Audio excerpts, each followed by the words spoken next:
আন্দোলন কোন জুনিয়র ডাক্তারদের শুধু আন্দোলন নয়, এই আন্দোলন শুধুমাত্র আরজিকর কেন্দ্রিক কোন আন্দোলন নয়। এই আন্দোলন, এই অবস্থান শুধুমাত্র শারীরিক চরম বিপরীত অবস্থায় থেকে নিজের জীবনের ঝুঁকি নিয়ে মিঠুন চক্রবর্তীর উপস্থিতির আন্দোলন নয়।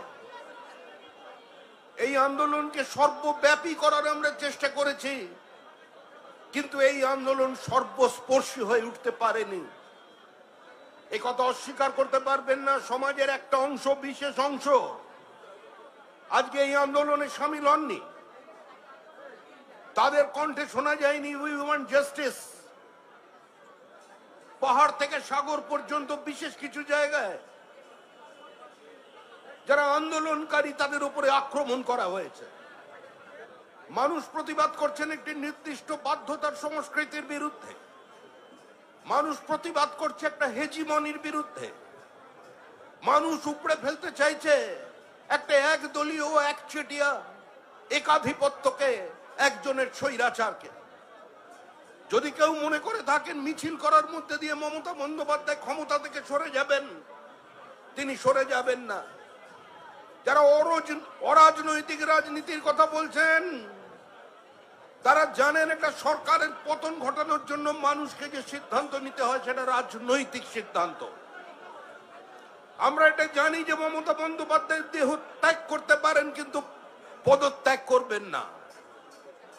আমরা এটা জানি, আমরা জেনেই রাস্তায় নেমেছি। আমরা তাও বলছি দফা এক, দাবি এক, মমতা ব্যানার্জির পদত্যাগ। কারণ আমরা একটা সুস্থ, স্বাভাবিক গণতান্ত্রিক ব্যবস্থায় অংশগ্রহণ করি, আমরা বিশ্বাস করি।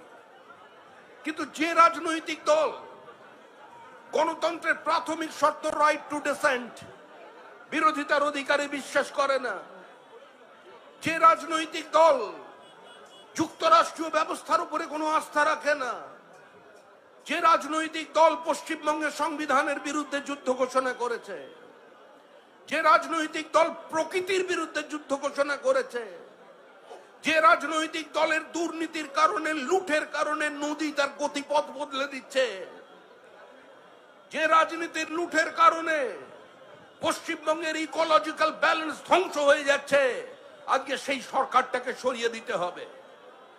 একটা সময় বলা হতো কমিউনিস্টরা চলে যায় না, কমিউনিস্টদের সরিয়ে দিতে হয়।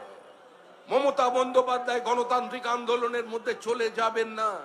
মমতা বন্দ্যোপাধ্যায়কে না বলে আপনাদের সরিয়ে দিতে হবে। মানুষ জানতেন দীঘা গোয়া হবে না, মানুষ জানতেন কলকাতা লন্ডন হবে না, মানুষ জানতেন দার্জিলিং সুইজারল্যান্ড হবে না, মানুষ জানতেন প্রত্যেকটা মহকুমায় একটা করে সুপার স্পেশালিটি হসপিটাল তৈরি করে দেওয়া যাবে না। কিন্তু তাও মানুষ প্রতিবাদ করেছিলেন, তাও মানুষ আওয়াজ তুলেছিলেন। মানুষ মমতা বন্দ্যোপাধ্যায়ের বিরুদ্ধে শুধু একটি কারণে দাঁড়িয়েছিলেন, তার ইস্যু ছিল একটাই, রেস্টোরেশন অফ ডেমোক্রেসি, গণতন্ত্রের পুনঃপ্রতিষ্ঠা। আমি কথা বলবো, আমি প্রতিবাদ করব, আমি আমার মতো করে রাস্তায় নেমে সরকারের ঘোষিত নীতি সিদ্ধান্তের বিরুদ্ধাচরণ করব, আমি সরকারের পদক্ষেপের সমালোচনা করব, আমি মিটিং করব, মিছিল করব, অবরোধ করব, ধর্ণা করব, বন্ধ দেব। এই অধিকার আমার রাজনৈতিক অধিকার। এই অধিকার ভারতের সংবিধান আমাকে দিয়েছে, ভারতের গণতন্ত্র আমাকে দিয়েছে। কিন্তু আজকে তার বিরুদ্ধে তিনি যুদ্ধ ঘোষণা করেছেন। শুধু একটা আরজিকর হসপিটাল নয়, আজকে H Ahmed dental college principal আছেন অ্যাক্টিং 10 বছর ধরে, আজকে সেখানেও আরজিকরের ওই সন্দীপ ঘোষের মতো তিনি একাধিপত্য প্রতিষ্ঠা করেছেন।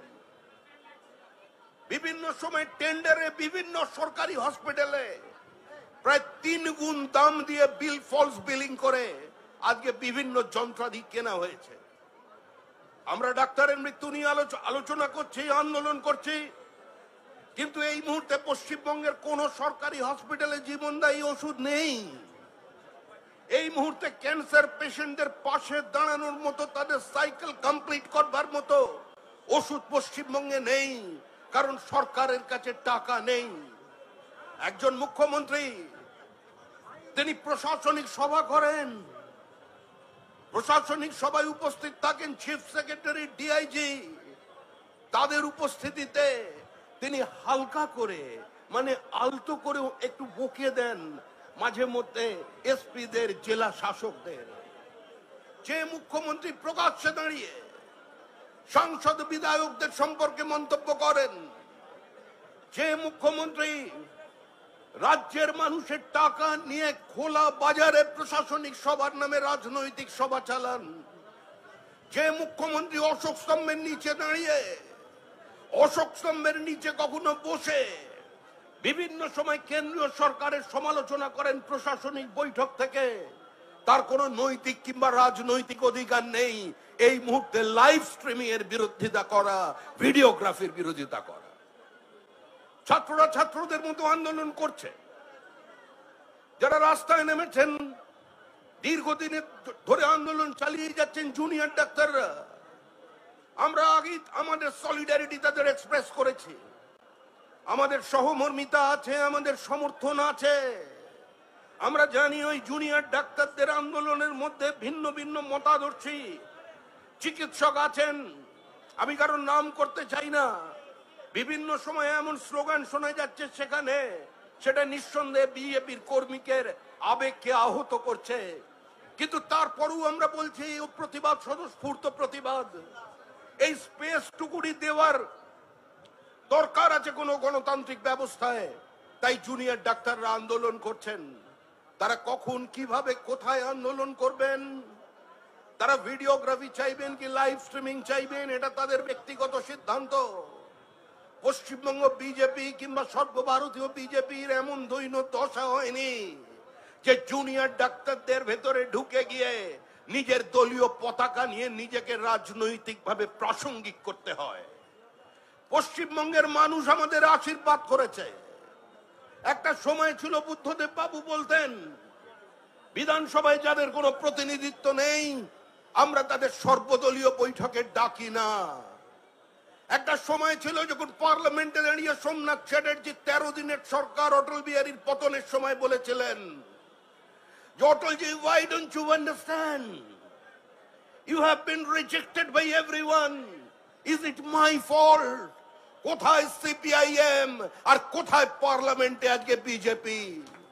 কারোর দয়া নিয়ে নয়, কারোর আশীর্বাদ নিয়ে নয়, কারোর আঁচল ধরে নয়, মতাদর্শের ডাইলিউশন করে নয়। আমরা আমাদের মতো কথা বলে মানুষের ছোট ছোট কথা ব্যথাকে সঙ্গে নিয়ে আজকে আমরা 2 থেকে 303-এ পৌঁছেছি। একটা সময় ছিল যখন বলা হতো হাম দো হামারা দো। এত বড় পার্টি আর 2টো সাংসদ, অটল বিহারী বাজপেয়ী আর লাল কৃষ্ণ আদবানি। সেদিনও আমরা বলেছিলাম আমরা পশ্চিমবঙ্গের মাটিতে থাকতে এসেছি, চলে যেতে আসেনি।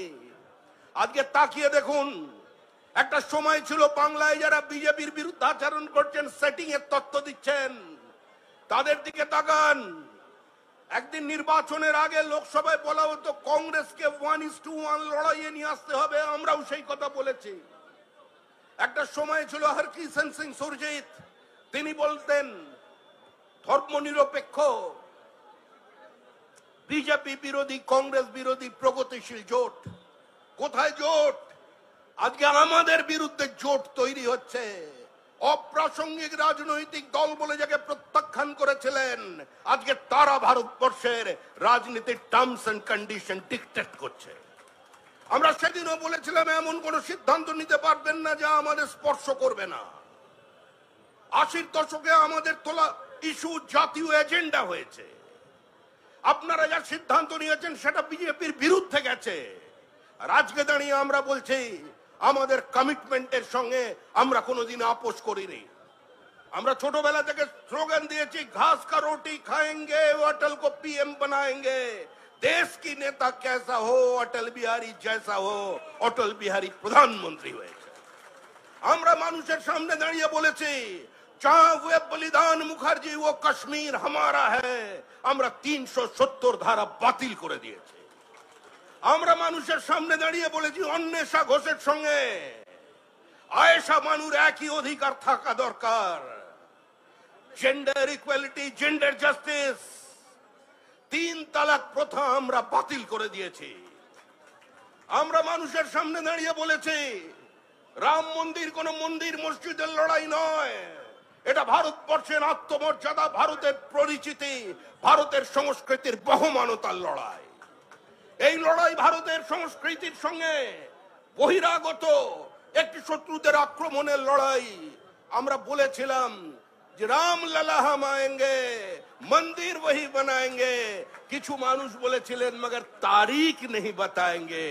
তৈরি হয়ে গেছে রাম মন্দির। আমরা বলছি জন্ম নিয়ন্ত্রণের প্রয়োজন আছে। একটা দেশে এত জনসংখ্যার ভার নিতে পারে না। 142 কোটি দেশ হয়ে গেছে ভারতবর্ষ। এখানে দারিদ্র্য থেকে যদি মুক্তি পেতে হয় জন্ম নিয়ন্ত্রণকে বাধ্যতামূলক করতে হবে। আজ না হলে কাল আমরা সেটা করে দেখাবো। আমরা বলেছি মানুষের সামনে দাঁড়িয়ে এখনো আমরা করে উঠতে পারিনি যে সকলের সমান অধিকার, কমন সিভিল কোড বিল এখনো আমরা আনতে পারিনি, কিন্তু আমরা ভবিষ্যতে করে দেব। শুধু একটি কথা বলে আমি শেষ করছি, আমাদের সংস্কৃতি, আমাদের ইতিহাস কার্যত ধর্ষিতা হয়েছে। আমাদের বোন ধর্ষিতা হয়েছে, খুন হয়েছে। কিন্তু হাওড়া, আমাদের হুগলি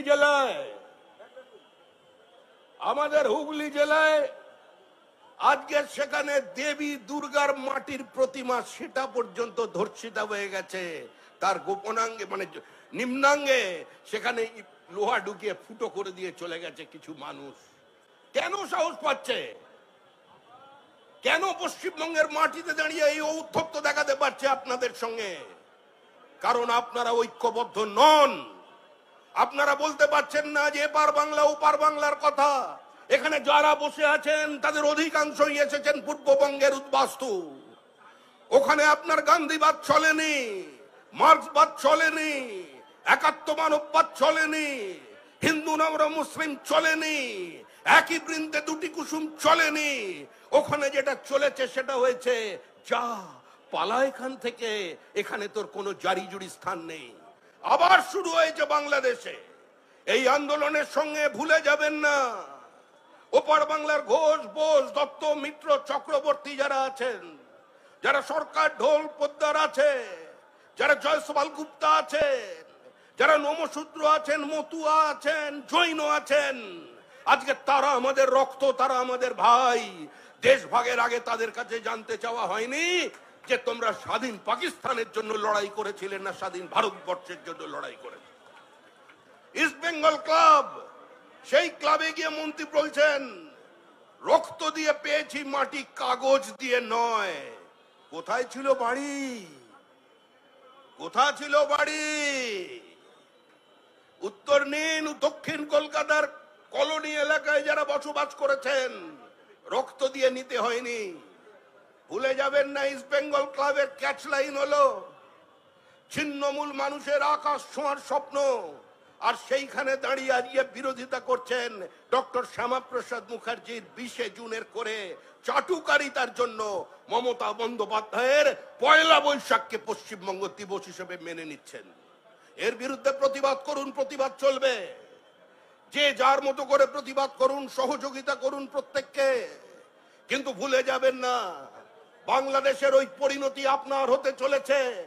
হুমায়ুন কবির প্রকাশ্যে বলছে আমি 70%, তোমরা 30%। যেদিন চাইব কেটে ফাঁসিয়ে দেব। পুলিশ কোনো ব্যবস্থা নেয়নি, কাউকে গ্রেপ্তার করা হয়নি। এই পরিস্থিতির মধ্যে আজকে ঐক্যবদ্ধভাবে বাংলার মানুষকে প্রতিবাদ করতে হবে। এই প্রতিবাদ এখানে থেমে থাকবে না। দুর্গা আমাদের পুজো, কোনো উৎসব নয়। দুর্গা পুজো শারদ উৎসব নয়, শারদ উৎসব নয়। বাংলার বহু জায়গায় পুজোকে বন্ধ করবার প্রচেষ্টা হচ্ছে। রুখে দাঁড়ান সংঘবদ্ধভাবে।